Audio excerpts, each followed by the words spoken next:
बिस्मिल्लाहिर्रहमानिर्रहीम। ख़वातीन और हज़रात, अभी मैं आपके सामने एक ऐसा नुस्खा लेके हाज़िर हुआ हूँ जिससे इंशाल्लाह अगर आपको यानी ख़वातीन को मेंसेस या माहवारी पीरियड्स हैज़ उसमें कोई भी तकलीफ़ है, यानी वो कम आते हैं, दर्द के साथ आते हैं, देर से आते हैं या बिल्कुल ही नहीं आ रहे यानी बंद हो गए हैं, इसमें कोई भी आपको मसला है वो इंशाअल्लाह अज़ीज़ इस दवाई से बिल्कुल ठीक हो जाएगा।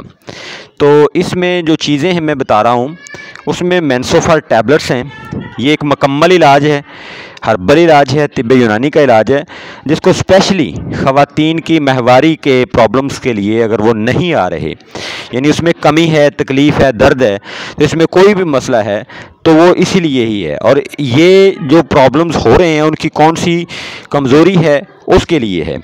तो ये इंशाल्लाह आप इस्तेमाल करेंगे तो बिल्कुल ठीक हो जाएंगे। अब आती है बात कि मेंसोफर टैबलेट्स करशी कंपनी की हैं, पाकिस्तान में भी अवेलेबल हैं, किसी भी पंसार स्टोर से ये बासानी आपको मिल जाएंगी और पूरी दुनिया में बाशमूल मशरक़ और मगरब, ईस्ट एंड वेस्ट, यहाँ तक आप जा सकते हैं, वहाँ तक ये कंपनी आपके साथ है। ऑनलाइन अद्वियात भी आप इसकी बुक कर सकते हैं। आप गूगल पे जाएं, मेंसोफर सर्च करें, ऑनलाइन अपना ऑर्डर करें, आप इसको मंगवा सकते हैं। दुनिया के हर नुक्कड़ पर ये पहुंचाते हैं, इनकी डिलीवरी होती है।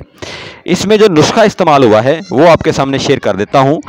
इसमें फेरस सल्फेट है, कवार गंदल है जिसको एलोवेरा कहा जाता है, कुश्ता फुलाद है और हिंग है। ये तमाम अज्जा बराबर मकदार में हैं, चने बराबर ये गोली का आप साइज़ बना सकते हैं। अगर आपको ये दवाई नहीं मिलती तो ये नुस्खा आप ख़ुद भी तैयार कर सकते हैं। पंसार स्टोर से ये चीज़ें लें, ये ख़ुद आप तैयार करें, आप इसको इस्तेमाल कर सकते हैं। इस्तेमाल करने का तरीका जो है वो ये है कि आपने अगर तो मेंसेस के दौरान इसको इस्तेमाल करना है तो गर्म पानी के साथ आप इसको इस्तेमाल करें, 2 गोली सुबह, दोपहर, शाम। और अगर आपको कोई प्रॉब्लम पुराना है तो आप मेंसेस से 8 दिन पहले इसको शुरू करें। ये और इस तरह के और बहुत से मसाइल को जानने के लिए हमदर्द से दवाखाना आपके साथ है। किसी भी मर्ज़ के लिए आप रब्ता कर सकते हैं। हमारा रब्ता नंबर जो है वो स्क्रीन पे ऊपर मौजूद है। तो इंशाअल्लाह अज़ीज़ आपको बेहतरीन जो है वो इलाज मालजे की सहूलत फराहम की जाती है। आप अपनी किसी भी बात को शेयर कर सकते हैं। इसी नंबर पर व्हाट्सएप भी मौजूद है, आप कभी भी फ़ोन करें, मैसेज करें या व्हाट्सएप करें। थैंक यू जी, अल्लाह हाफ़िज़।